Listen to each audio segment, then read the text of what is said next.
பாரற்று கிடந்தேனே, பயனின்றி பலரால் பரியாசம் செய்யப்பட்டேனே.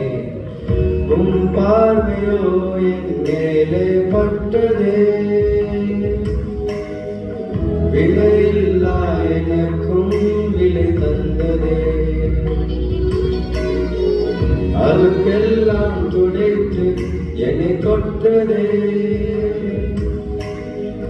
பழுதெல்லாம் நீக்கி ஒரு ஜீவன் தந்ததே. இசை கருவியும் கரண்டெல்லாம் இசை தீர என்னை தாய், உன் கைகள் என் மேல் பட்டால் பரவசமே. அழகழகாய் என் இசை மீட்டும் அன்பான இசையாய், நீர் என்னை தொட வேண்டும் நான் பயன்படவே.